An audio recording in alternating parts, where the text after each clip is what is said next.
कोई कहता है कि बचपन में भगवान को भजना चाहिए, जवानी में भगवान को भजना चाहिए, अधेड़ी में भगवान को भजना चाहिए, कि बुढ़ापे में भगवान को भजना चाहिए।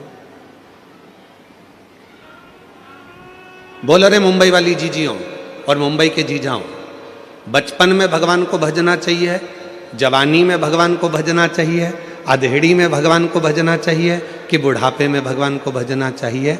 शिव महापुराण की कथा कहती है कि तुम्हारी जिंदगी में जब तुम्हें लगने लगे कि शिव मेरा पिता है, उसी समय से भगवान को भजना प्रारंभ कर देना चाहिए। उसी समय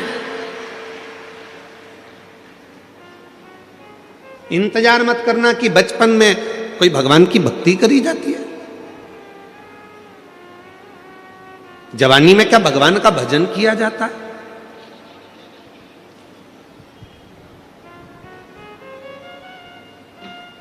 नामदेव जी महाराज बाल्यावस्था से हरि विठ्ठल पांडुरंगा का भजन करते थे।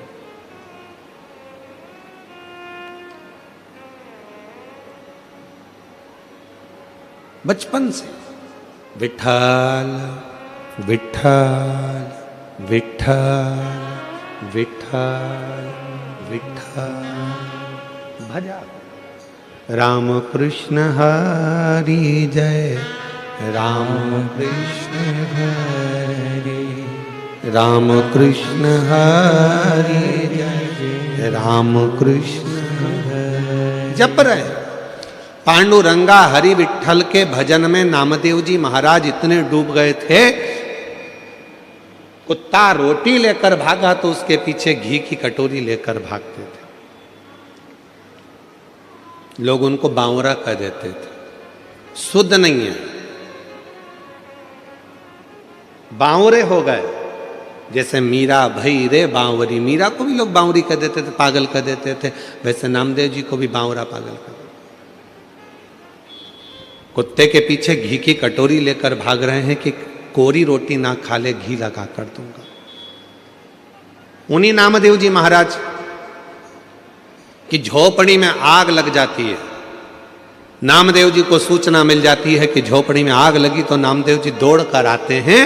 आग धधक कर जल रही थी, नामदेव जी ने दंडवत प्रणाम करा अग्निदेव को और हाथ जोड़कर कहा, वारे हरि विठ्ठल, इतने दिन से बुला रहा था, आज इतने दिन के बाद आया। गांव के लोगों ने नामदेव जी को हिलाकर कहा, बावरे जैसी बात मत करो, तुम्हारे घर में आग लग गई है। नामदेव जी कह रहे हैं, तुम्हें आग दिखती है, मुझे विठ्ठल दिखता है, बस निगाहों का फेर है, हर जहां में वही परमात्मा दिखता है। बस निगाहों का फेर है, हर जगह में वही परमात्मा दिखता है। तुझ में मुझ में हर एक में विठ्ठल नजर आता है, ये अग्नि नहीं मुझे मेरा पांडुरंगा नजर आता है। और नामदेव जी ने तुरंत जिस कमरे में आग लगी थी दूसरा कमरा खोल दिया, दूसरे कमरे को खोला, तीसरा कमरा खोल दिया और भगवान से बोला, आओ अंदर प्रवेश करो, इसमें भी चले जाओ, इसमें भी जाओ। और आग लगते लगते दूसरे कमरे में आग लग गई, तीसरे कमरे में आग लग गई। नामदेव जी बाहर गए, जितना सामान अंदर रखा था वो भी उठा उठा के डालने लगे। गांव के लोग सामान को बाहर निकाल रहे थे, नामदेव जी उनसे ले लेकर अंदर डाल रहे थे। गांव के लोगों ने कहा, नामदेव आग लगी है। नामदेव जी बोले, आग नहीं, विठ्ठल आया है, विठ्ठल। चौक पुराओ माटी आज मेरे पिया, आज मेरा विठ्ठल आया है, पांडुरंगा आया है। वो गीत जो आप लोग हमेशा गुनगुनाते रहते हो। आप तो मुंबई जगत के लोग हो और फिल्मों से आपका नाता है, तो आपको स्मरण में आना चाहिए, बहारो फूल बरसाओ मेरा महबूब आया। आज मेरा हरि विठ्ठल आया, अग्नि के रूप में आया, अग्नि के स्वरूप में आया। गांव के लोगों ने गादी निकाल ली थी, कम्बल निकाल लिया था, रजाई निकाल ली थी, नामदेव जी ने सब ले जाकर डाल दी। और डालने के बाद गांव के लोगों ने अब देखा पूरा घर धधक कर जल रहा था। अब क्या उड़ेगा नामदेव, ठंड पड़ रही है इतनी तेज, क्या करेगा नामदेव। इतने में गांव के लोगों ने कह दिया, अपन ने तो निकाला था कम्बल, अपन ने निकाली थी दरी, अपन ने निकाली थी गादी, इसने सब डाल दी। इसलिए अब इसको रात को कोई भी ना तो दरी देगा, ना कम्बल देगा, ना गादी देगा। इसको ठंड में कुकड़ने दो, ठंड में कांपने दो। नामदेव जी महाराज एक पेड़ की छांव में सो गए। ठंड लग रही थी बहुत तेज, कुकड़ कर सो रहे थे। मेरे हरि विट्ठल ने विचार करा, इसने मुझे अग्नि के रूप में भी देख लिया और कहा कि मेरा हरि विट्ठल आया, तो मुझे तो अदा करना पड़ेगा अपना फर्ज। मेरे हरि विट्ठल ने, गांव के लोग तो चले गए और मेरे हरि विट्ठल ने नामदेव जी का जो मकान जला था उसी मकान को इतना जोरदार बना दिया और उसमें नामदेव जी को ले जाकर रात की रात में सुला भी दिया। सवेरे गांव के लोगों के नेत्र खुले, गांव के लोगों ने विचार करा, चल कर देखो नामदेव जी की हालत क्या है। जो नामदेव जी को देखने गए तो आम के पेड़ के नीचे नामदेव नहीं थे, मकान के अंदर डनलप का सुंदर गद्दा था, मखवल की रजाई थी, मखवल का तकिया था, खूब आराम से नामदेव जी सो रहे थे। नामदेव जी को जगाकर गांव के लोगों में से एक बहुत धनिक व्यक्ति था, पैसे वाला व्यक्ति था, उसने नामदेव जी को जगाकर पूछा, नामदेव ये बता ये मकान किसने बना दिया रात की रात में? नामदेव जी बोले, मेरे रिश्तेदार आए थे। अच्छा, ये गादी भी उनने? हाँ। तकिया भी उनने? हाँ। रजाई भी उनने? हाँ। तो उसने कहा, नामदेव इतना जोरदार मकान तो हमने कहीं नहीं देखा, तेरे रिश्तेदार से कह के एक मकान मेरा भी बना दे। नामदेव जी ने कहा, लगा आग, लगा आग। कोई आग लगा के बस्ती बसा लेता है, कोई आग लगा के बस्ती बसा लेता है, कोई वीराने में भी दीप जला लेता है। वो श्री हरि विट्ठल के परम भक्त हैं नामदेव, जो हर जगह पर भक्ति के बल पर उस हरि विट्ठल का दर्शन कर लेते हैं। ये उनके ऊपर हरि विट्ठल की कृपा है, दया है।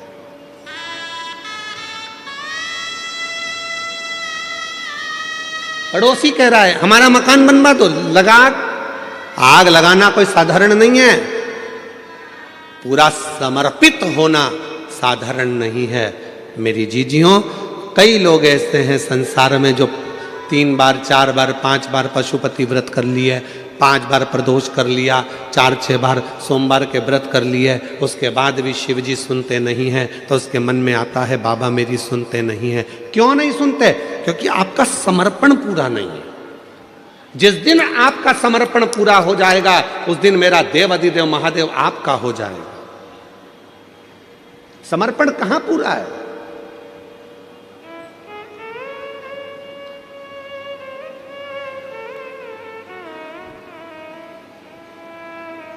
एक पत्र है,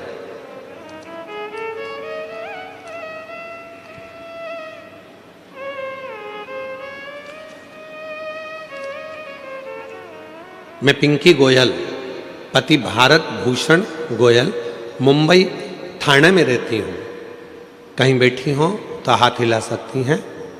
मेरा नाम है पिंकी गोयल, पति भारत भूषण गोयल, मुंबई थाना में रहती हूँ। कहीं बैठी हो तो हाथ हिला सकती हैं, और अगर बैठी हो तो एक बेलपत्र लेने के लिए आ सकती हैं। मेरा बेटा चिराग गोयल 6 साल से सीए फाइनल का एग्जाम दे रहा था, लेकिन हर बार कुछ नंबर से रह जाता था। तब आपके कहने पर मैंने 2 बार पशुपति व्रत किया और हम एक बार सीहोर गए। बाबा, आप कहते हो कि कुबेरेश्वर धाम जाने पर 3 महीने में ही मनोकामना पूरी हो जाती है, लेकिन बाबा ने मेरी 2 महीने में ही मनोकामना पूरी कर दी और मेरा बेटा सीए बन गया। मैं बाबा को प्रणाम करने के लिए आई।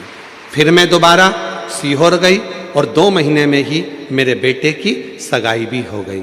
गुरुजी, मेरा बड़ा बेटा अंशुल गोयल भी आपका भक्त है और आपकी कृपा से बेटे ने कनाडा में पीएचडी पूरी की है और अच्छी जॉब भी मिल गई है, शादी भी हो गई है। मेरे बाबा का जितना गुणगान करूं उतना ही कम है।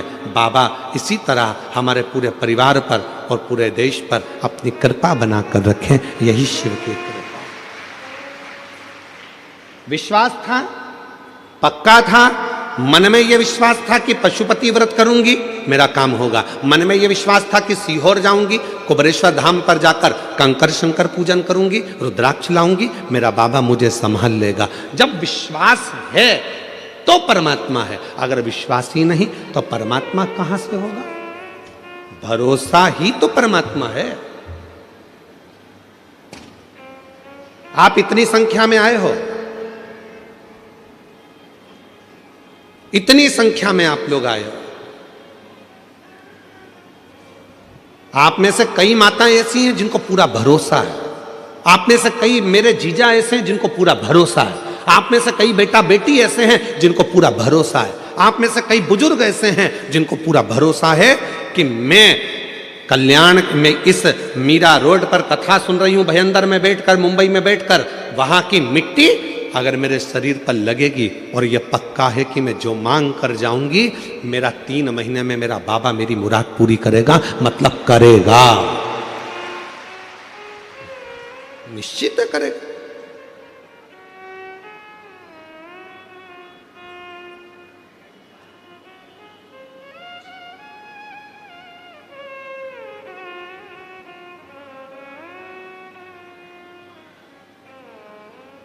कल एक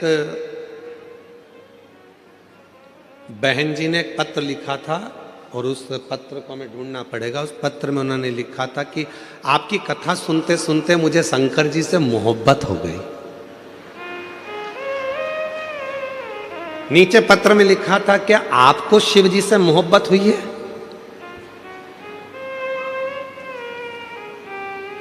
प्यार हो जाता है तो बताया नहीं जाता, नहीं तो बाप के जूते पड़ना चालू हो जाते हैं। क्या आपको शिव जी से मोहब्बत हुई है? वो मां ने पत्र में लिखा, आपकी कथा सुनते सुनते मुझे शिव जी से मोहब्बत हो गई। क्या आपको शिव जी से मोहब्बत हुई है? हम कहेंगे हमारा तो पूरा जिगरा शिव में बसता है, मोहब्बत तो बहुत छोटी सी चीज है। पूरा जिगरा, मोहब्बत तो बहुत छोटी सी चीज।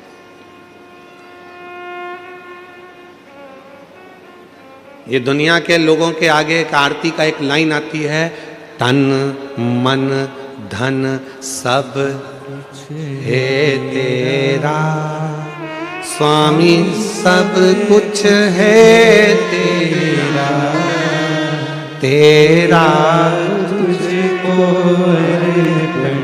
प्रभु का प्रभु को समर्पण, क्या लागे मेरा।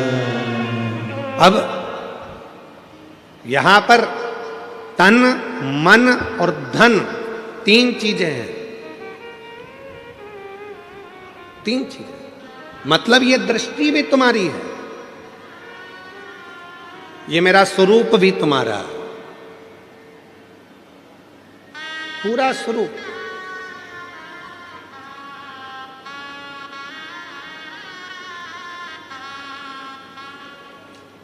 कहा गुरुजी तन मन धन लिखा है तो इसमें धन मतलब अपने घर का जितनी प्रॉपर्टी है, जितना धन है सब भगवान का?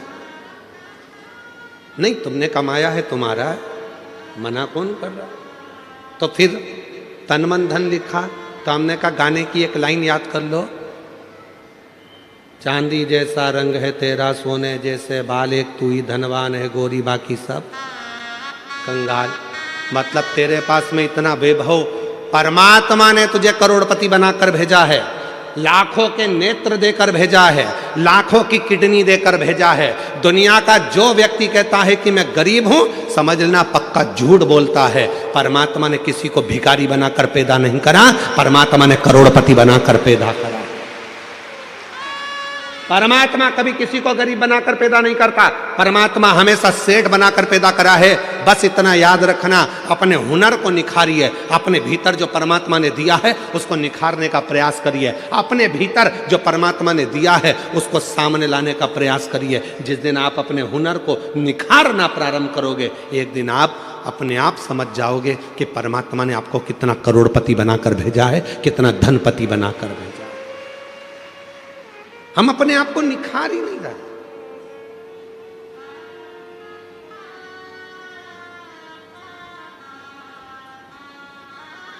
कई माताएं अपने बच्चे से कहती हैं, बनो तो राम बनो, बनो तो श्रवण बनो, और बच्चा चिल्ला कर कहता है मम्मी तुम तो कभी नहीं कहती हो कि बनो तो कृष्ण बनो। माँ ने कहा हम इसलिए नहीं बोलते क्योंकि तुम समझोगे कि भगवान कृष्ण ने माखन को चुराया, भगवान कृष्ण ने चीर चुराया, तो हमको लगता है कि तुम भी कहा कुछ वैसा ना करने लगो, इसलिए हम तुम्हें कृष्ण नहीं, हम तुम्हें राम बनने को कहते हैं, हम तुम्हें श्रवण बनने को कहते हैं। इतनी देर में बच्चा कहता है अगर तुम कहती हो कि राम बनो श्रवण बनो तो मैं राम बनने को तैयार हूं, जैसे दशरथ जी ने अपनी पूरी सत्ता राम जी को सौंपी थी। लाओ जरा तिजोरी की चाबी सौंपी है, देव हमको तिजोरी की चाबी। कठिन है, इसलिए अपने बच्चों से कहना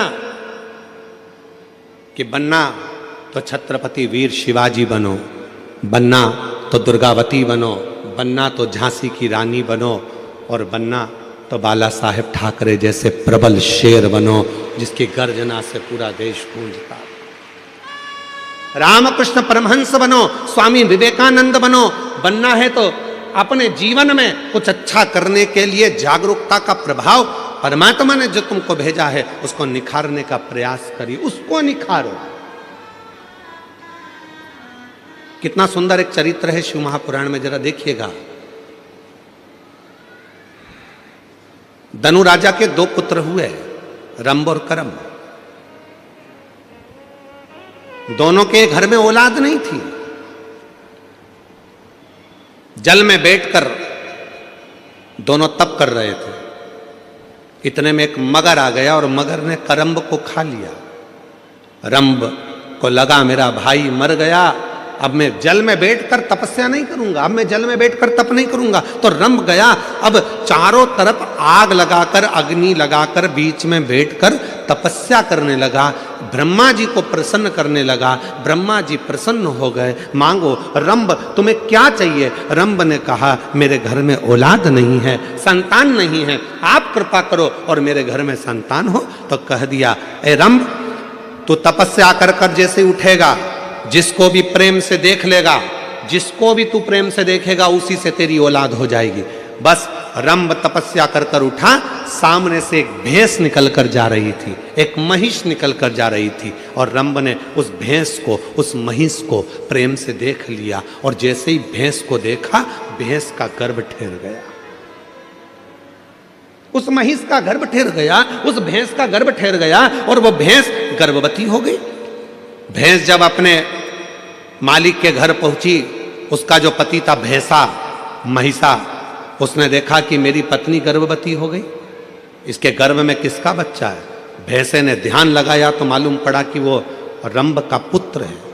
क्रोध में आ गया महिषा, और महिषा को क्रोध आया, भैंसे को क्रोध आया, और रंभ के साथ वो युद्ध करने चले गया, और आखिरी में उसने रंभ को मार डाला। जैसे ही रंभ मर गया, उसके नगर के लोगों ने उसका अंतिम संस्कार करना प्रारंभ करा।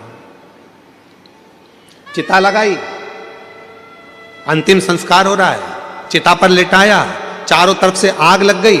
इतने में भैंस को लगा, उस भैंस को जिसके गर्भ में बच्चा था, उस भैंस को लगा कि मेरे गर्भ में इसका बच्चा है जो जल रहा है, जिसकी चिता जल रही है, पर पति तो मेरा यही है, क्यों ना अब मैं अपने भी प्राण त्याग दूं, अपने पति के साथ ही सती हो जाऊं। और वो भैंस दौड़ती दौड़ती अग्नि में कूद पड़ी। जैसे ही अग्नि में कूदी, इतने में उसका एक बच्चा हो गया, जिसका जन्म होते से ही, प्रकट होते से ही उसने मनुष्य का और भैंस का दोनों का रूप धारण करना प्रारंभ कर दिया। उसका नाम महिषासुर हो गया,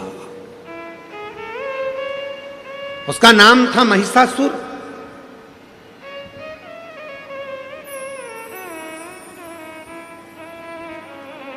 भैंस का रूप धारण कर कर, भैंसे का बड़ा रूप धारण कर कर सामने आ गया।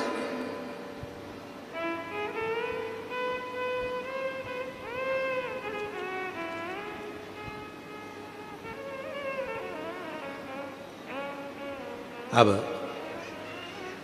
महिषासुर ब्रह्मा जी का तप करा, वर मांगा, मुझे वर दीजिए ब्रह्मा जी। ब्रह्मा जी ने पूछा कौन सा वर चाहिए, तो ब्रह्मा जी से कहा मुझे वर दीजिए कि मुझे कोई पुरुष ना मार सके। और महिषासुर ने मन में सोचा कि किसी स्त्री में ऐसा बल नहीं है जो मुझे मार दे, अगर मरूं तो स्त्री के हाथ से मरूं। अच्छा,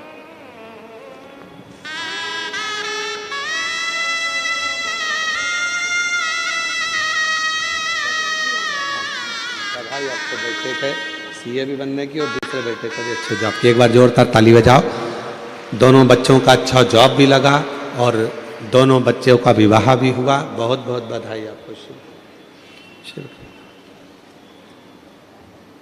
महिषासुर को वर मिल गया, मरूं तो एक स्त्री के हाथ से मरूं, तथास्तु। खूब उपद्रव मचाया उस महिषासुर ने, बहुत बहुत उपद्रव मचाया। इतना उपद्रव महिषासुर ने मचाया, चारों तरफ हाहाकार मच गई। हर जगह पर लोग घबराने लगे, डरने लगे, भय खाने लगे। इतना भय उत्पन्न होने लगा महिषासुर के कारण कि देवताओं के पास में दौड़ दौड़ कर जाते, प्रार्थना करते, इस महिषासुर को मार दो। ब्रह्मा जी ने कहा ये महिषासुर ऐसे मरने वाला नहीं है, ये मरेगा तो किसी स्त्री के हाथ से मरेगा। इसको देवता नहीं मार सकते, इसको मारेगी तो केवल एक नारी मारेगी। अब देखिए, जो कथा चल रही थी वो यहां पर आकर जुड़ी है। आपके अंदर एक भगवान ने ऐसा गुण देकर भेजा है, उस गुण को आपको निखारना, उस गुण को निखारना। कैसे मरेगा?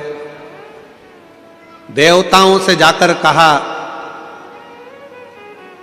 आप सबकी धर्म पत्नियों को जाकर कहिए कि कोई एक इस महिषासुर को मार दे। इंद्रदेव की पत्नी से कहा क्या तुम मार सकती हो? ब्रह्मा जी ने कहा नारी में बल तब आता है जब वो अपने पति का सम्मान करे, आदर करे, सत्कार करे और नमन करे। ऊंची आवाज में बात ना करे तो नारी के अंदर एक बल बड़ा प्रबल रहेगा,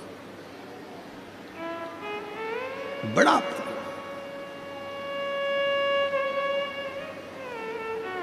मेरी जीजियों, हम जानते हैं आप सब बहुत अच्छे शहर में रहते हो, बहुत विद्वत शहर है मुंबई, बहुत विद्वत शहर है। हम सब जानते हैं कि आप लोग बहुत विद्वान भी हैं, पर एक निवेदन आप सब से करेंगे, आप बनो विद्वान, मना नहीं है। आप बहुत अच्छे शहर में रह रहे हो, आपकी विद्वत्ता है, फिर भी निवेदन है, एक माता पिता को, दूसरा घर के बुजुर्ग को, तीसरा अपने पति को, चौथा अपने परमात्मा को प्रणाम करने में कभी पीछे मत हटो, उसको नमन जरूर करा करो। घर के बुजुर्गों को नमन करने पर हमारे ऊपर यदि कोई तकलीफ आने वाली होती है तो वो कट जाती है, वो तकलीफ कट जाती है।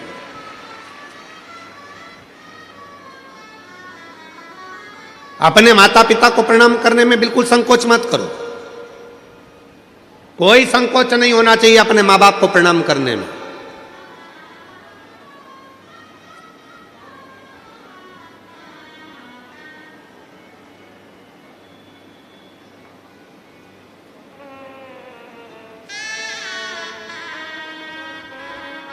एक हमारे बहुत अच्छे जजमान हैं, बहुत अच्छे हैं, उनके 4 लड़के हैं, 2 विदेश में रहते हैं, 2 इंडिया में रहते हैं, भारत में, और बड़े बड़े शहर में रहते हैं। और हमारे जजमान ब्यावरा के पास में रहते हैं। तो हमने उनसे कहा कि अब तुम बुजुर्ग हो गए हो दोनों, तो बेटों के पास क्यों नहीं चले जाते? तो कहा गुरुजी हम गए थे, हम विदेश के दोनों बेटों के पास गए। हमारा एक बेटा बेंगलोर में रहता है, हम वहाँ भी गए। फिर एक हमारा बेटा हैदराबाद में रहता है, हम वहाँ भी गए। अच्छा, तो फिर अब इस अवस्था में, इतनी बुढ़ापे अवस्था में तो तुमको बेटों के पास रहना चाहिए, तो फिर यहाँ क्यों वापस ब्यावरा आ गए, फिर वापस यहाँ रह रहे हो क्यों? गुरुजी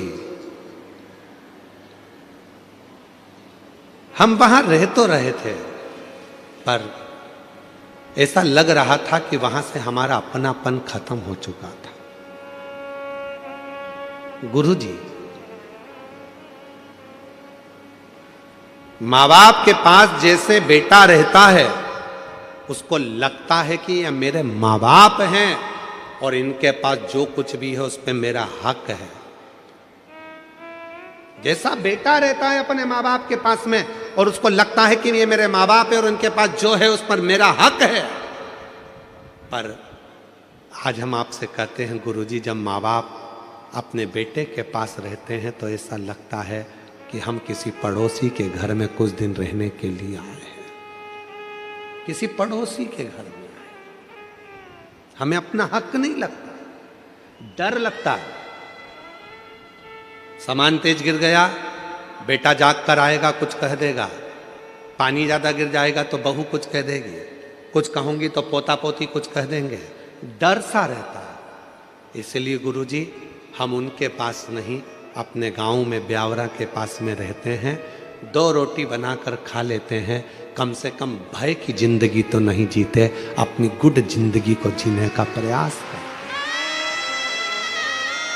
क्यों हो रहा है, किस लिए हो रहा है, क्या कारण है जो आज माता पिता को अपने बच्चों के पास रहने में भय उत्पन्न होने लगा है? भय लगता है क्यों? क्योंकि हमने उसको आदर करना बंद करवा दिया। आप सिखाओ, 4 जगह पर झुकने पर कभी भी आप हार नहीं मान सकते। माता पिता के आगे झुकिए, घर के बुजुर्गों के आगे झुकिए, दूसरे नंबर पर, तीसरे नंबर पहले घर के माँ बाप के आगे झुकिए, घर के बुजुर्गों के आगे झुकिए, अपने अगर विवाह हुआ है, पति है, उसको भी प्रणाम करिए। और परमात्मा जिसको तुम भजते हो, जिसको तुम स्मरण करते हो, जपते हो, उसको प्रणाम करने में पीछे मत हटो। और एक बात और अपने अंदर उतार कर रखिए, किसी से गुरु मंत्र लो मत लो। आज के जमाने में 50 बार सोचना पड़ता है कि गुरु किसको बनाया जाए, इसको बनाए गुरु, उसको बनाए गुरु, उसको बनाए गुरु। आज के जमाने में किसी पर भरोसा भी नहीं टिक पाता, ना जाने कौन ऐसा मिलेगा जो हमारी जिंदगी नाश कर कर चले जाएगा। तो गुरु भी सोचना पड़ता है, अच्छा कब मिलेगा, कैसा मिलेगा, क्योंकि आज के जमाने में गुरु फिरे बाजार में, हमसे दीक्षा ले, हमसे गुरु मंत्र लो, हमसे दीक्षा लो, गुरु फिरे बाजार में, हमसे दीक्षा ले, तुम नरक पड़ो चाहे स्वर्ग जाओ, पर लिफाफा हम ही को दो। आज के गुरु तो ऐसे हो गए हैं जो केवल धन की चाह करते हैं। पर याद रखना, अगर कोई गुरु नहीं मिल रहा, किसी को आप गुरु नहीं बना पा रहे हो, तो एक काम करना, अपने शंकर को 1 लोटा जल चढ़ाकर श्री शिवाय नमस्तुभ्यम बोलकर मंत्र का जप करना प्रारंभ कर दो। शिव को गुरु बना लो, वो शंकर तुम्हें पार लगा देगा, वो शिव तुम्हें पार लगा। शिव को गुरु बनाओ, प्रणाम करो, माता पिता को प्रणाम करो, घर के बुजुर्गों को प्रणाम करो, पति को प्रणाम करो, परमात्मा को प्रणाम करना चाहिए। भगवान ने सबके अंदर एक एक बड़ा सुंदर एक प्रकाश देकर भेजा, उसको प्रकाशित करना है। तब देवताओं ने कहा कि ढूंढो, किसी स्त्री में अगर क्रोध आ जाए और वो स्त्री वो हो जिसने अपने पति से ऊंची आवाज में बात ना करी हो, तो कहा ब्रह्मा जी से, ब्रह्मा जी आप ब्रह्माणी को भेज दो महिषासुर को मारने। ब्रह्मा जी कहने लगे, मेरी ब्रह्माणी ने तो मुझे श्राप दिया है कि पृथ्वी पर कहीं तुम्हारे मंदिर नहीं होंगे। भारत की भूमि पर ब्रह्मा कहते हैं मेरा केवल एक ही मंदिर है, वो पुष्कर में है, क्योंकि मेरी पत्नी ने मुझे श्राप दिया था, इसलिए मेरी पत्नी महिषासुर को नहीं मार सकती, मेरी पत्नी महिषासुर को नहीं मार सकती। तो इंद्र से कहा, इंद्र तू अपनी इंद्राणी को भेज दे। इंद्राणी ने कहा, जब कल्प वृक्ष जा रहा था, मेरी पत्नी क्रोध में आ गई थी और उसने मुझे अपशब्द कह दिया था, मेरी पत्नी इंद्राणी भी महिषासुर को नहीं मार सकती। फिर कहा भगवान विष्णु से, आप लक्ष्मी जी को भेजिए और लक्ष्मी जी से कहो कि महिषासुर को मार दे। लक्ष्मी जी की बात आई तो भगवान विष्णु ने कहा, लक्ष्मी महिषासुर को नहीं मार सकती, क्योंकि एक बार मैं लक्ष्मी जी तैयार हो रही थी, श्रृंगार कर रही थी और मैं लक्ष्मी पर हंस दिया था, तो लक्ष्मी ने मुझे श्राप दे दिया था। हे नारायण, तुम मुझे देखकर घोड़े जैसे हंसे हो, मैं तुम्हें श्राप देती हूं कि तुम्हारा सिर कटेगा और तुम्हारा को घोड़े का मुंह लगेगा, तुम्हारा हयग्रीव अवतार होगा। तो मेरा घोड़े का मुख लगा और मैंने हयग्रीव अवतार धारण करा, तो लक्ष्मी भी महिषासुर को नहीं मार सकती। तब देवताओं ने कहा केवल एक पार्वती ऐसी है जो अपने पति से कभी चिढ़कर नहीं बोलती, कभी क्रोध में नहीं बोलती, इसलिए केवल पार्वती महिषासुर को मार सकती है। केवल पार्वती, कोई देवी में सामर्थ्यता नहीं है पार्वती के अलावा जो महिषासुर को मार दे। शंकर भगवान बोले मेरी पार्वती को तो गुस्सा ही नहीं आता, जब गुस्सा ही नहीं आता तो मारेगी कैसे? जब गुस्सा आता है तो टूट पड़ती है, क्रोध आएगा तो झगड़ा करेगी ना, इसको तो क्रोध ही नहीं आता। इतने में ब्रह्मा जी ने कहा अब तुम्हें उसको गुस्सा तो दिलाना पड़ेगा। तो भगवान शंकर ने मन में सोचा गुस्सा कैसे दिलाऊं? तो एक बार भगवान शंकर ने कहा मैं प्रयास करके देखता हूं। शिव जी पहुंच गए, पार्वती जी भोजन बनाई, आकड़िया की रोटी बनाई, काकड़िया की साग, और परसे माता पार्वती जी पावे भोलानाथ, मन शिव रटोरे छोड़ दो कपट मन शिव रटोरे, मन शिव रटोरे छोड़ दो कपट मन शिव रटोरे। आकड़िया की रोटी बनाई, काकड़िया की साग, बोलो बोलो, आकड़िया की रोटी बनाई, काकड़िया की साग, और परसे माता पार्वती जी, परसे माता पार्वती जी, और पावे भोलानाथ मन शिव रटोरे छोड़ दो कपट मन शिव रटोरे। पार्वती जी ने भोजन परोसा, शिव जी भोजन कर रहे थे। शंकर भगवान गुस्सा दिलाने के लिए तैयार हो गए। पार्वती तेरा अगला जन्म कितना विचित्र था पार्वती, हे पार्वती कितना विचित्र। पार्वती को कुछ सूझ ही नहीं पड़ी, वो तो अपनी रोटी बनाने में लगी थी। रोटी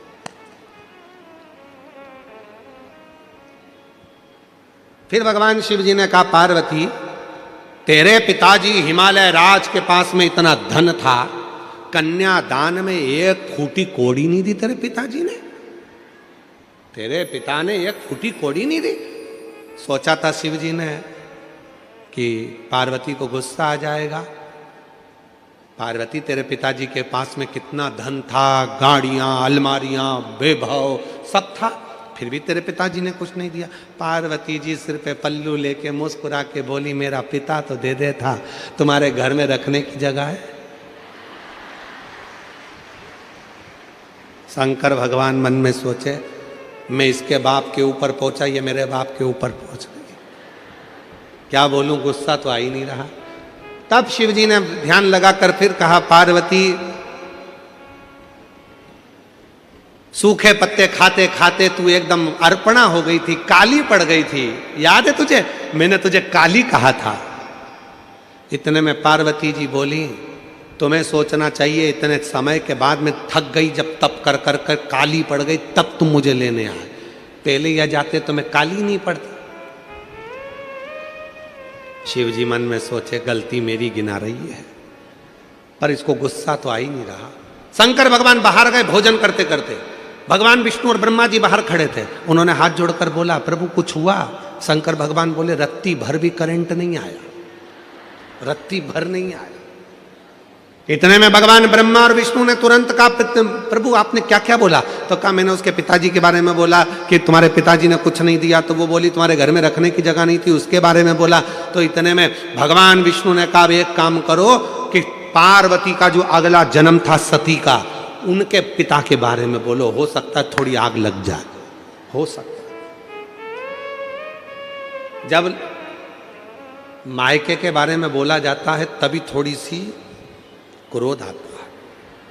अब शिव जी ने कहना चालू करा पार्वती तेरा अगला जन्म कितना विचित्र था, तेरे पिताजी ने यज्ञ रखा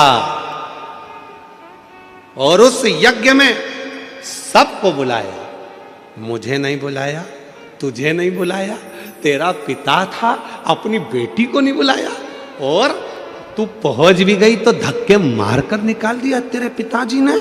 इतनी देर में तो पार्वती जी जो आटा उसन रही थी उसको और जम के उसनना चालू करा, और जम के।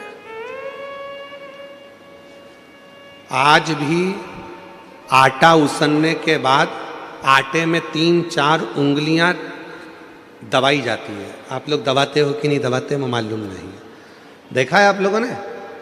आटा उसनने के बाद उसमें 3-4 उंगलियों को ऐसे ऐसे दबा दिया जाता है, दबाते हैं उसके अंदर।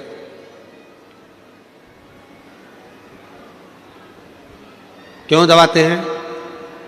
कि मेरे पिता के घर में भले कुछ भी हुआ हो, पर अब मैं आपके घर में रहती हूं, मैं आपके अनुकूल चलती हूं, मेरे पिता को ना बखानी है, मेरे बाप को अपशब्द ना कहिए, अब तो मैं आपके घर की हो गई हूं। ये आटे पर उंगली बनाने का मतलब है कि अब मैंने सील ठप्पे सब तुम्हारे घर के लगवा लिए हैं, अब सारी प्रॉपर्टी तुम्हारी, जमीन जायदाद मकान सब मेरा और तुम्हारा है, तो अब पिता का क्यों बखानना, पिता का क्यों कहना? पर शिव जी तो माने नहीं, गुस्सा दिलाना था। आखिरी में शंकर भगवान ने कह दिया, अरे पार्वती आखिरी में तो तुझे जल के भस्म होना ही पड़ा। इतनी देर में पार्वती बर्तन को लेकर मांजने बाहर गई, बर्तन धोने जैसे बाहर पहुंची, सामने से महिषासुर आ रहा था, और जब गुस्से में लाल और फिर कोई कुछ कह दे, अब शिव जी कुछ नहीं बोले, चुपचाप से बाहर निकले। भगवान विष्णु और ब्रह्मा जी ने पूछा कुछ हुआ? इतने में भगवान शंकर बोले, मालूम पड़ेगा, कुछ देर खड़े रहो। इतने में सामने से आ रहा था महिषासुर, भैंसे पर बैठा था, आवाज लगाकर कहा, बड़ी सुंदर हो नारी, तुम मेरी बन जाओ। अब तो मां ने खोले केस और भयंकर बर्तन को तो पटका नीचे, और जो देखा महिषासुर को, महिषासुर देखकर बोला, तुम तो क्रोध में और सुंदर लग रही हो। इतने में तुरंत शंकर भगवान ने भगवान विष्णु का हाथ पकड़कर बोला, अब कुछ मत बोलो, घी में, अग्नि में घी डलना चालू हो गया है, और अब अपने को सामने नहीं आना, ये अकेला निपट जाएगा। अब सामने क्रोध आया मां को, बाल खुले थे मां जगत जननी के, तो माता जगत जननी जगदम्बा ने उसको बांधा, पर क्रोध की अग्नि इतनी तीव्र थी कि केश फिर खुल गए। इसलिए हमने देखा है जब माताएं लड़ने के लिए जाती है पड़ोसी पड़ोसन के यहाँ, तो फुल एनर्जी से बोलती, बोल तो जरा, पूरी एनर्जी एकदम।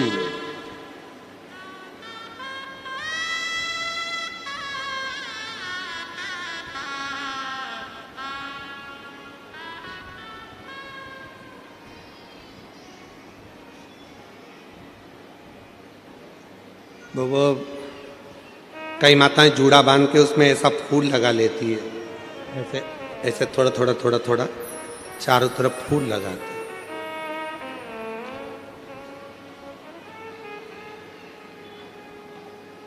चारों तरफ फूल लगाते।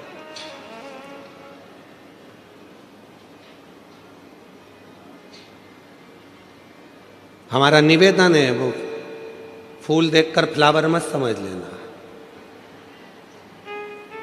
जूड़ा बंधा है मतलब फायर है, जूड़ा बंधा है मतलब प्रबल है।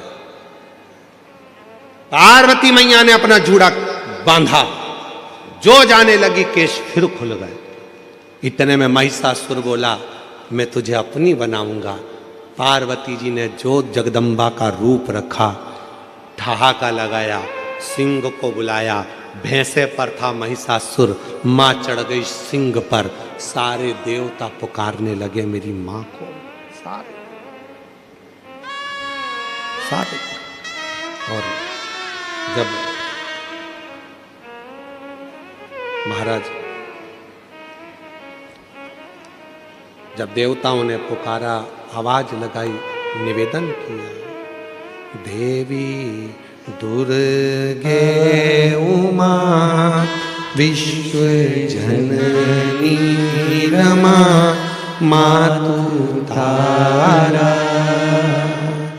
एक जगदम्बा तेरा सहारा, देवी दुर्गे उमा विश्व जननी रमा मातु तारा। एक जगदम्बा तेरा सहारा। हे हजारों माँ अपराध मेरा, हुआ धम पातक पुत्र तेरा। हे हजारों माँ अपराध मेरा, हुआ धम पात की पुत्र तेरा। पुत्र होवे आदा तुम्हीं माँ को सदा पुत्र प्यारा। एक जगदम्बा तेरा सहारा, देवी दुर्गे उमा विश्व जननी रमा मातु तारा। एक जगदम्बा तेरा सहारा, एक जगदम्बा तेरा सहारा। सारे देवता पुकारने लगे, माँ कृपा करिए, करुणा करिए, माँ दया करिए। ये सारा उपद्रव इस महिषासुर ने मचा रखा है, आप हमारी लाज रखिए, लाज। और तेरे भक्त जनों पर माता भीड़ पड़ी है भारी, और दानव दल पर टूट पड़ो माँ। माँ ऐसी कृपा कर, हजारों लाखों शेरों पर सवार होकर गर्जना करती हुई इस महिषासुर पर टूट पड़। हे सप्तश्रृंगी कृपा कर,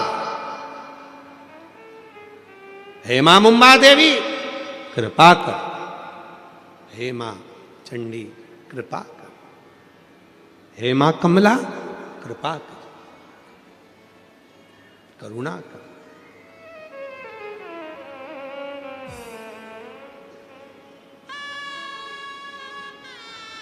मां देवता निहार रहे, मां को क्रोध आएगा, करुणा करेगी, दया करेगी, टूट पड़े।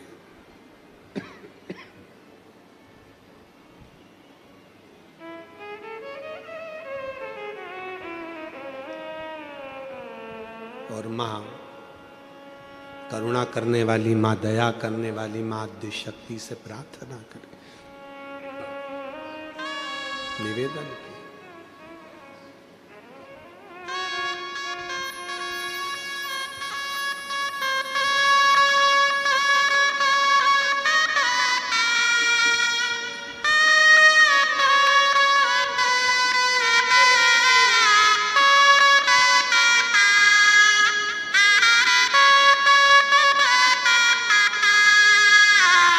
काल के पंजे से माता बचाओ, जय मां अष्ट भवानी।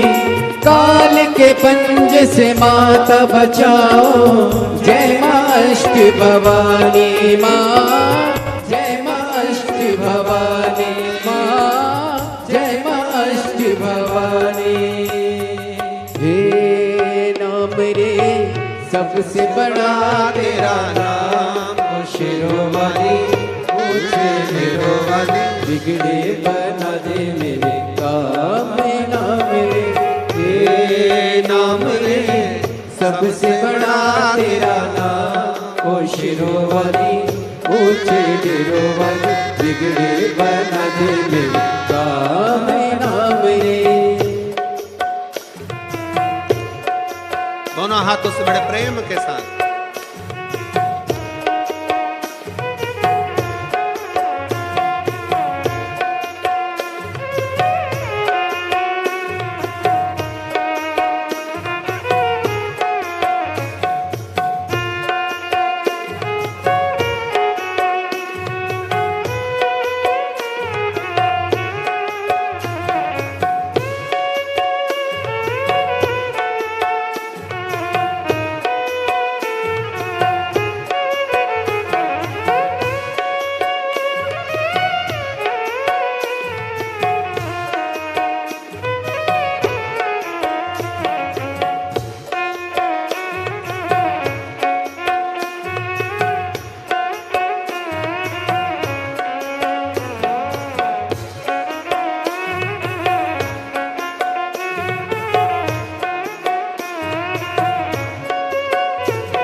कठिन पल ऐसी घड़ी है विपदा आने पड़ी है।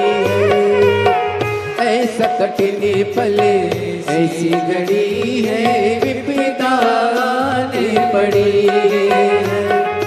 तू ही दिखा रास्ता ये दुनिया रास्ता रोके खड़ी है।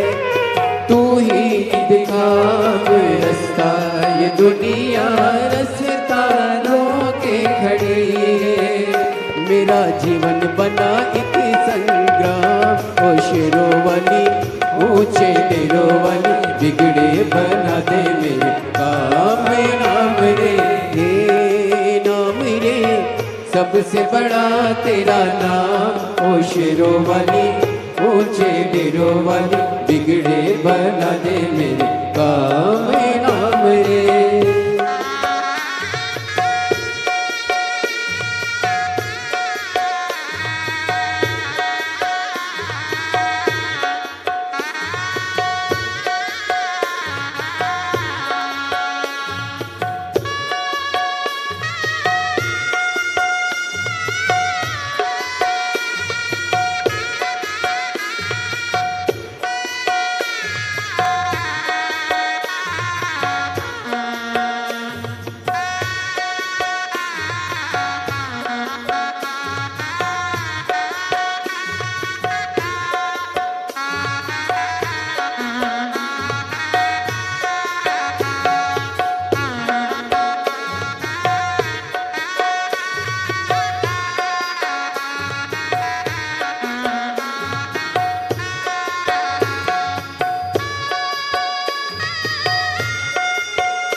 भक्तों को दुष्टों से छुड़ाए बुझती ज्योति जगाए। भक्तों को दुष्टों से छुड़ाए बुझती ज्योति जगाए। तू ही बता रास्ता ये दुनिया रास्ता रोके खड़ी है। तू ही बता रास्ता ये दुनिया रास्ता रोके खड़ी है।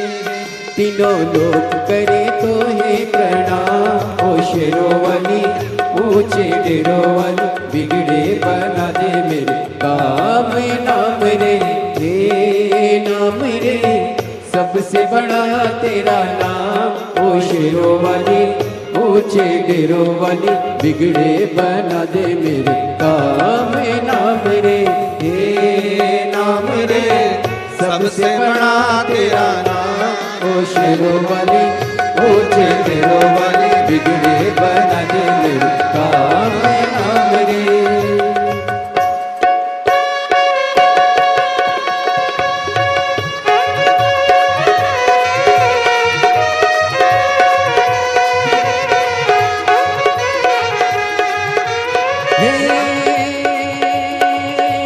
तू ही लेने वाली माता तू ही देने वाली तेरी जय जयकार करूं मैं भर दे झोली खाली माँ भर दे झोली खाली।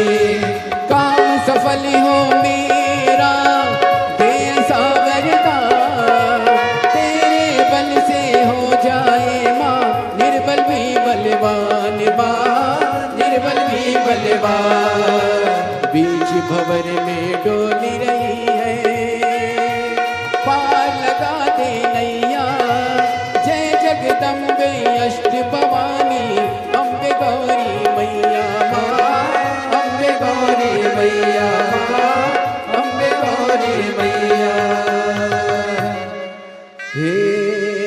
नाम रे सबसे बड़ा तेरा नाम ओ शेरों वाले ऊंचे गिरों वाले बिगड़े बाबने मेरे राम नाम रे नाम रे सबसे बड़ा तेरा नाम ओ शेरों वाले ऊंचे गिरों वाले बिगड़े बना दे राम नाम हर महादेव हर महादेव। अपने स्थान पर बैठकर भगवान देवादिदेव महादेव से अपने मन का भाव कहिए, दिल से प्रार्थना करिए, विनती करिए, शिव जी को अपने मन का भाव बोलिए और हृदय से बाबा को अपने मन की बात कहकर प्रणाम करिए, विनय करिए, निवेदन करिए। जहाँ जगह मिले वहाँ बैठकर बाबा को मन की बात कहिए। आज कथा तृतीय दिवस में पहुंच रही है। कल कथा का चतुर्थ दिवस रहेगा। चौथे दिन की कथा मतलब 5 दिन की कथा में चौथे दिन की कथा को क्या कहते हैं? शिवरात्रि। और परसों के दिन कल का कथा का समय तो यही रहेगा 2 बजे से 5 बजे तक। परसों 28 तारीख को कथा विराम होगी। उसका कथा का समय सुबह 8 बजे से 11 बजे तक रहेगा और कथा 11 बजे विराम होगी। ये कथा 2025 की विराम की कथा रहेगी और 2026 में फिर वही 4 से 10 जनवरी बड़े आनंद के साथ diamond industrial park 4 national highway number 8 Palsana जिला सूरत में 4 से 10 जनवरी तक दोपहर में 2 बजे से 5 बजे तक शिव महापुराण की कथा रहेगी। भाव से आप और हम उस कथा का लाभ लेंगे। फिर जनवरी में ही 16 से 22 जनवरी बड़ौदा गुजरात में शिव महापुराण की कथा रहेगी 22 तारीख तक। उसके बाद में उत्तर प्रदेश वालों के लिए बधाई है बहुत बहुत।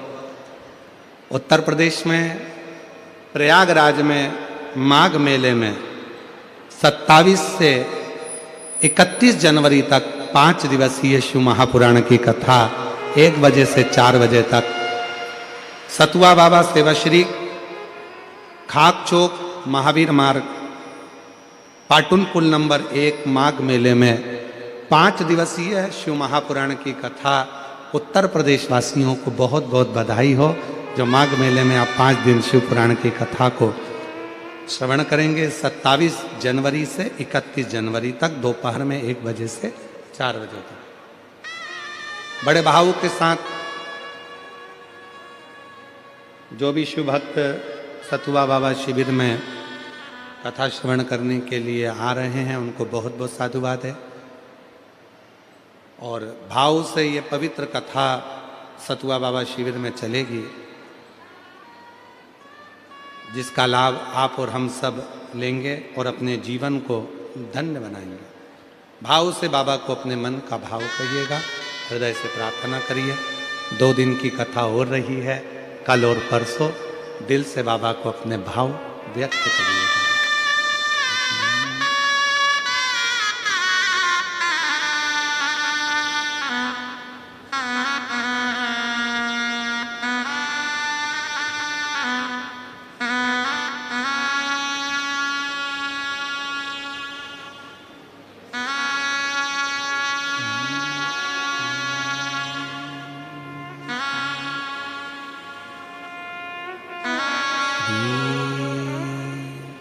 शिवाय नमस्तुभ्यं श्री शिवाय नमस्तुभ्यं श्री शिवाय नमस्तुभ्यं श्री शिवाय नमस्तुभ्यं श्री शिवाय नमस्तु भोला सब दुख काटो हमारा। ओ भोला सब दुख काटो हमारा। शिव शंकर जपो तेरी माला, भोले बाबा जपो तेरी माला।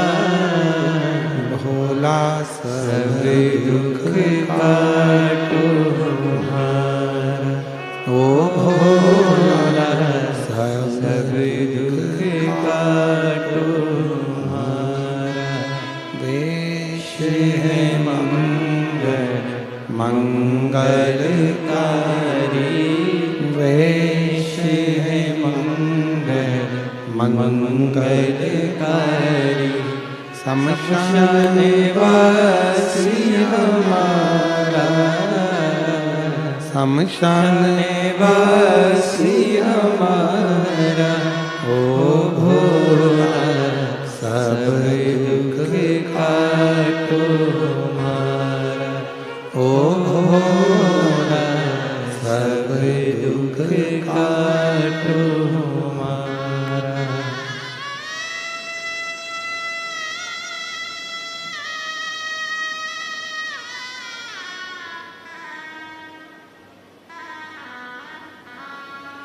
बाबा देवादिदेव महादेव भगवान शिव, ओगरदानी, त्रिकालदर्शी, कैलाशी, अविनाशी भगवान शिव की कथा कर रहे हैं। महिषासुर मां जगत जननी जगदम्बा अंबा माता पर उनको देखकर अपशब्द पर अपशब्द कह रहा था।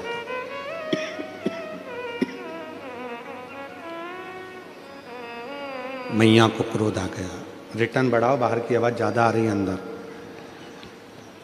माता को क्रोध आ गया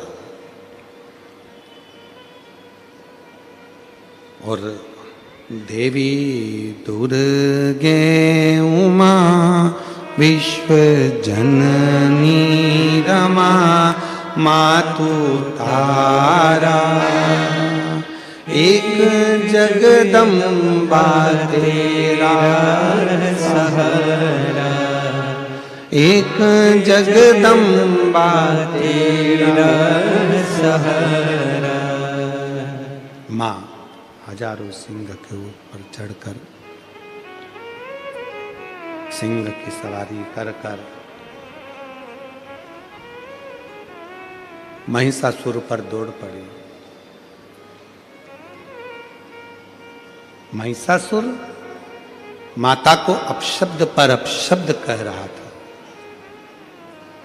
इतने में मां चढ़ी सिंह पर और जो महिषासुर पर दौड़ पड़ी तो महिषासुर के छाती पर जो त्रिशूल का प्रहार करा, महिषासुर के प्राण उसी समय छूट गए। देखिए जरा कितनी कृपा है मां की। भगवान शंकर ने केवल माता को थोड़ा सा बल दिया है। जब महिषासुर का मर्दन हो गया, महिषासुर समाप्त हो गया, तो मां पार्वती जी ने शिव जी से कहा, इतनी शक्ति मुझ में कैसे प्रकट हो गई जो मैंने इतने बड़े असुर का संहार कर दिया। इतने बड़े असुर का संहार मैंने करा है, इतनी शक्ति मुझ में प्रकट कैसे हुई। भगवान देवादिदेव महादेव ने कहा, सुनो पार्वती, तुम जब महिषासुर का संहार कर रही थी उसी समय मैंने भगवान ब्रह्मा और विष्णु के सामने संपूर्ण जगत की स्त्रियों को, घर में जन्म लेने वाली एक बेटी को, घर में जन्म लेने वाली एक नारी को, घर में जन्म लेने वाली एक कन्या को, घर में जन्म लेने वाली एक स्त्री को मैंने उसी समय पर वर दे दिया था कि जगत में, संसार सागर में, पृथ्वी पर जो भी कन्या, एक लड़की अगर पृथ्वी पर जन्म लेगी तो उस नारी के संग में शंकर भगवान की आदि शक्ति भी उसके अंदर विराजमान रहे।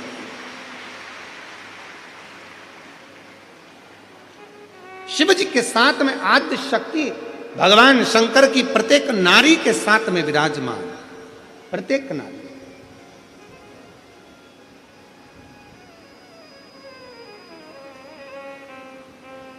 और देवी दुर्गे उमा विश्व जननी रमा मातु तारा, एक जगदम्बा तेरा सहारा, एक जगदम्बा तेरा सहारा। माँ आदि शक्ति, माँ दुर्गा, जगत जननी, जगदम्बा, अम्बा, भवानी माँ ने कृपा करी, करुणा करी, दया करी। तो शिव कथा कर रही है। मेरे ओघड़दानी, मेरे शंभु भगवान कहते हैं, मेरे शंकर भगवान कहते हैं, ये शिव महापुराण की कथा कहती है, संसार का प्रत्येक मनुष्य, चाहे स्त्री हो चाहे पुरुष हो, जब एक लोटा जल शिवलिंग पर आकर समर्पित करते हैं तो उनमें एक अलग से ऊर्जा, अलग से शक्ति, अलग से बल शंकर कहते हैं मैं प्रदान कर देता हूं। उसमें बल अपने आप आ जाती, शक्ति अपने आप आ जाती।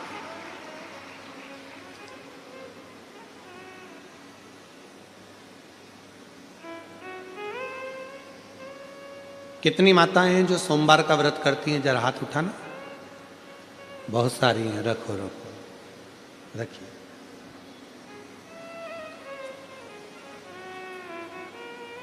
आप में से कई माताएं ऐसी भी होंगी, कई जीजियां ऐसी होंगी जो कई सालों से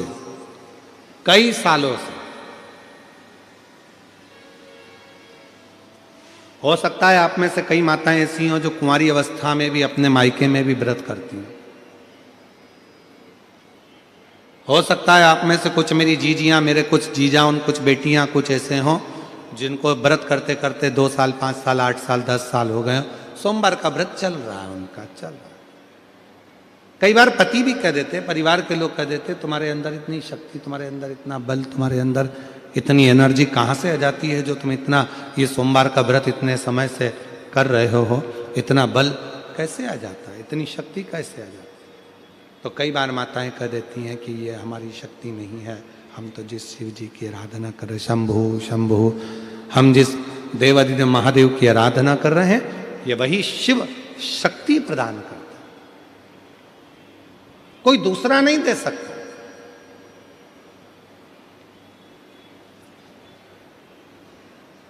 प्रश्न आया, जिस समय पर भगवान देवादिदेव महादेव की पवित्र कथा श्रवण करना थी, बिंदुक को प्रेत योनि से मुक्त करना था और चंचुला देवी शिव महापुराण की कथा तुमरुका जी से श्रवण करने के लिए बैठी थी। तुमरुका जी से शिव पुराण की कथा श्रवण करने बैठे। बाहर के स्पीकरों की आवाज बढ़ाओ, अंदर के स्पीकरों की आवाज बढ़ाइए, स्पीकरों की आवाज बढ़ाओ।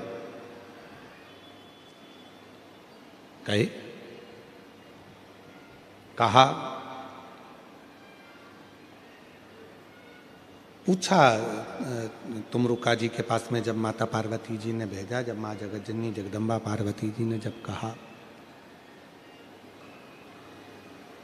और पार्वती जी ने जब कहा कि अगर तुम्हारे पति को प्रेत योनि से मुक्त करना है, शंभु शंभु शंभु शंभु शंभु, जब तुम्हारे पति को प्रेत योनि से मुक्त करना है तो क्या तुम तुमरुका जी से जाकर शिव महापुराण की कथा श्रवण कर सकती हो? और तुमरुका जी कोई साधारण नहीं है।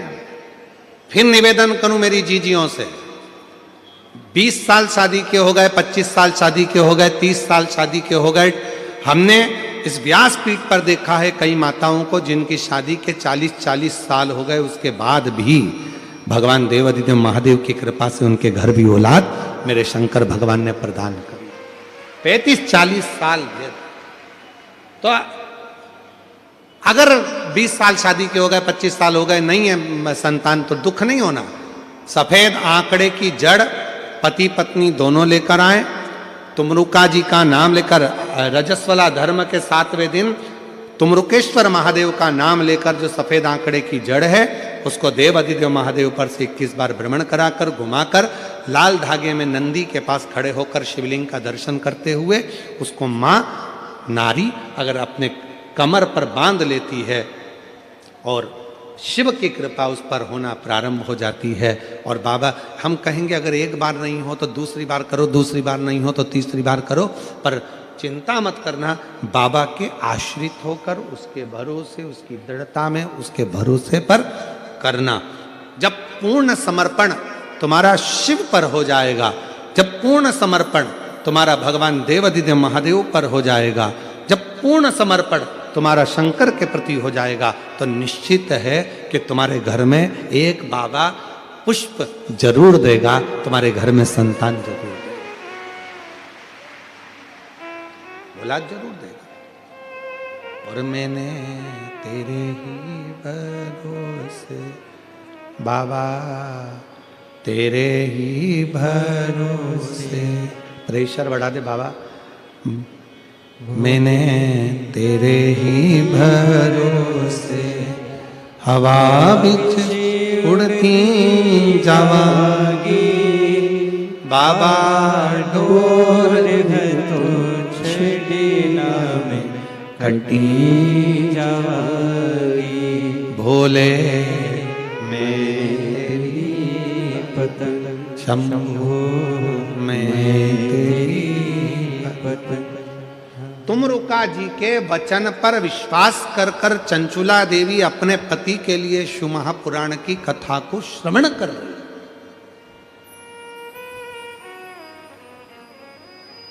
जब पूर्ण भरोसा होता है, पूर्ण विश्वास होता है, पूर्ण दृढ़ता होती है, भरोसा जब दृढ़ हो जाता है, विश्वास जब दृढ़ हो जाता है, तो शिव स्वयं आकर खड़ा हो जाता है।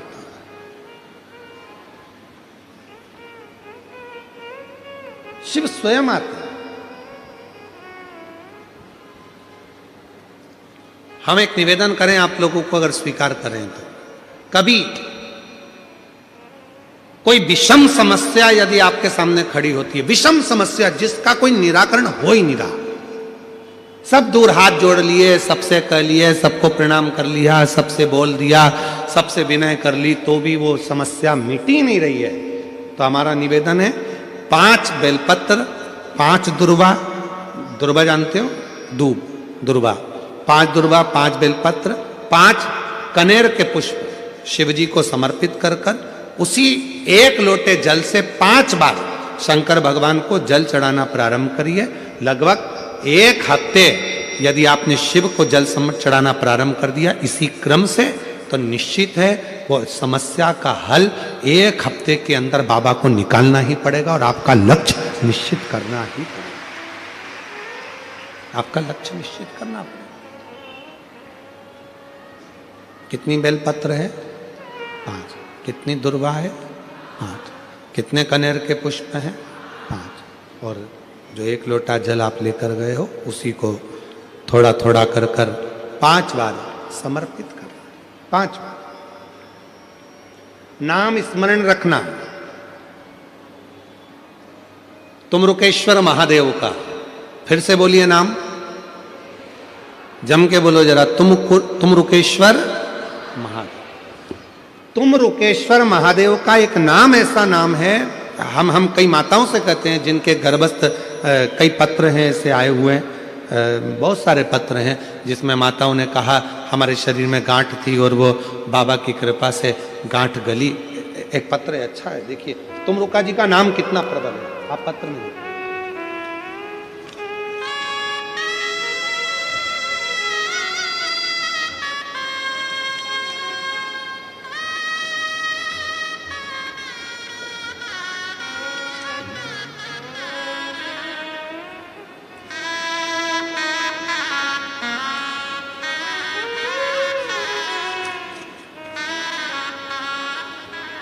मेरा नाम सागर इंगले है, मैं पुणे का निवासी हूँ। बाबा 1 लोटा जल का वर्णन कर रहा हूँ, कहीं बैठे हों। मेरा नाम सागर इंगले है, मैं पुणे से हूँ। कहीं बैठे हों तो हाथ हिला सकते हैं। और अगर यहाँ हो तो एक बेलपत्र लेने के लिए आ सकते हैं। मेरा नाम सागर इंगले है, कहीं बैठे आप ही हैं, आ जाइए एक बेलपत्र लेने। मैं पुणे का निवासी हूँ। बाबा एक लोटा जल का वर्णन करें कि एक लोटा जल से कैसे सफलता मिलती है। गुरुदेव अचानक मेरी तबीयत बहुत खराब हो गई थी और एडमिट करना पड़ा। बहुत सारी टेस्ट हुए। टेस्ट में गुरुजी मेरी मेरे हार्ट में खून की गांठ बताई गई। डॉक्टर बोले कि अगर गोलियों से खून की गांठ अगर नहीं गली तो हम आगे का ट्रीटमेंट बढ़ाएंगे। तभी आपकी कथा के बारे में मेरी बहन ने मुझे बताया।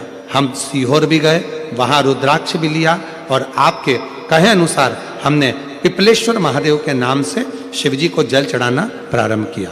और हर शनिवार को हम पीपल की वृक्ष का भी पिपलेश्वर महादेव के नाम से जल चढ़ाने लगे। बाबा की कृपा, रुद्राक्ष का जल पीना प्रारंभ करा और दूसरी बार फिर वापिस जाकर हमने डॉक्टर को टेस्ट कराया तो बाबा की कृपा ऐसी हुई कि गठान पूरी तरह से गल गई थी। डॉक्टर बोले कि आगे कोई ट्रीटमेंट की जरूरत नहीं है और ना ऑपरेशन की जरूरत है, आप पूर्ण तरह से स्वस्थ हैं। ये शिव की उदार। एक तुमरुका जी का नाम,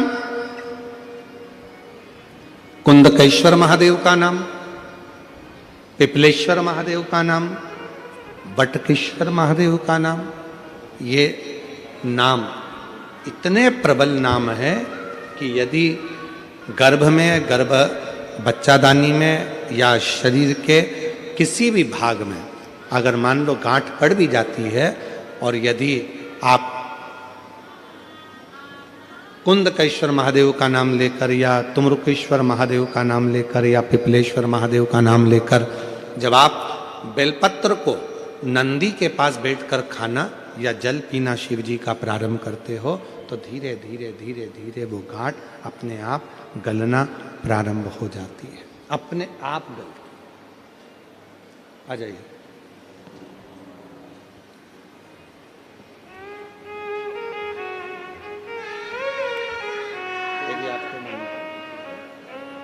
जोरदार ताली बजाओ।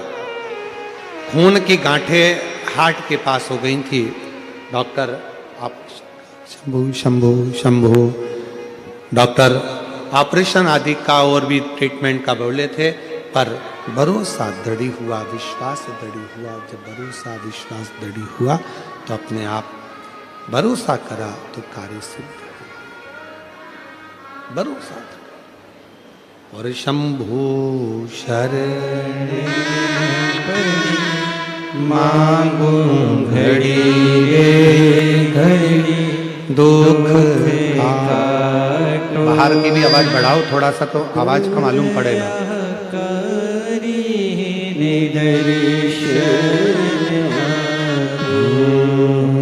शंभू शरणे मांगू घड़ी दुख काटो दया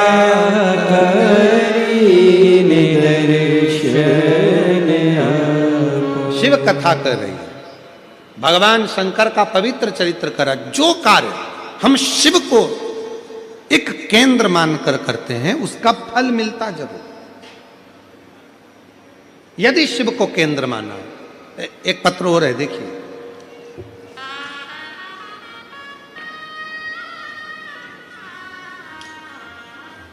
मेरा नाम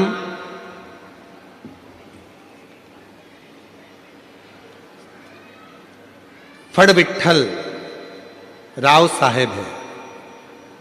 मैं हकनाक वाड़ी, तहसील उदगीर, जिला लातूर, महाराष्ट्र से रहने वाली हूँ। कहीं बैठी हूँ तो हाथ हिला सकती हैं। मेरा नाम फड़ विठल राव साहेब है। हम हकनाक वाड़ी, तहसील उदगीर, जिला लातूर, महाराष्ट्र के रहने वाले हूँ। कहीं बैठी हों तो हाथ हिला सकती हैं और अगर बैठी हों तो एक बेलपत्र लेने के लिए आ सकती हैं। अगर कहीं बैठी हों तो हाथ हिलाइएगा। आप ही हैं, आ जाइए, एक बेलपत्र लेने के लिए आइए। गुरुदेव मेरी बेटी फणदिया विट्ठल एमपीएससी की तैयारी पिछले 3-4 साल से कर रही थी। एमपीएससी की प्रीलिमिनरी परीक्षा मेरिट में हो रही थी, लेकिन ग्राउंड एग्जाम क्लियर नहीं हो पा रही थी। मेरी बेटी हिम्मत हारने लगी। तब मेरी बेटी जब नाराज हो गई, तब मैंने उससे कहा कि तू घबरा मती, अपन साथ कुबरेश्वर धाम चलते हैं। सीहोर जाकर बाबा से प्रार्थना कर कर, वहां का कंकर शंकर पूजन कर कर, बेलपत्र रुद्राक्ष लेकर आते हैं। बाबा की ऐसी कृपा हुई गुरुदेव कि मेरी बेटी ने फिर एग्जाम दिया, और आज बाबा की ऐसी कृपा हुई कि मेरी बेटी बाबा की कृपा से मेरिट लिस्ट में आ गई, और बाबा की कृपा से पुलिस में सब इंस्पेक्टर के पद पर मेरी बेटी का सिलेक्शन हो गया। मैं बाबा को यहाँ धन्यवाद करने आई हूँ। मेरी बेटी का ज्वाइनिंग नासिक में हुए, बाबा की कृपा से मैं बेटी को प्रणाम कराने के लिए लाई हूँ, और शिव की कृपा से यहाँ आई हूँ। एक विश्वास, एक भरोसा, एक दृढ़ता जब आपके और हमारे हृदय में होती है, तो शिव करुणा क्यों ना करे, क्यों ना कृपा करे। भगवान शंकर कैसे करुणा ना करे। इसीलिए आप लोगों को कल भी कहा था कि ऐसे दयालु नाथ से रिश्ता बनाइए, ऐसे दयालु नाथ से रिश्ता बनाइए, मिलता रहेगा आपको जो कुछ भी चाहिए, मिलता रहेगा आपको जो कुछ भी चाहिए। मांगा है भोलेनाथ से वरदान एक ही, मांगा है भोलेनाथ से वरदान एक ही।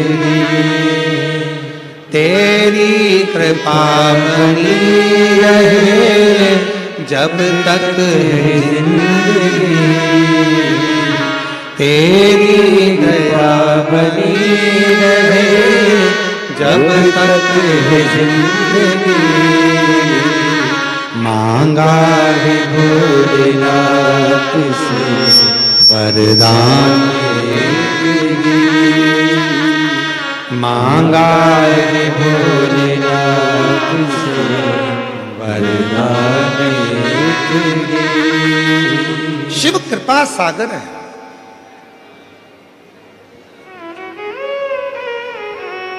बड़ी पवित्र कथा कर रही है।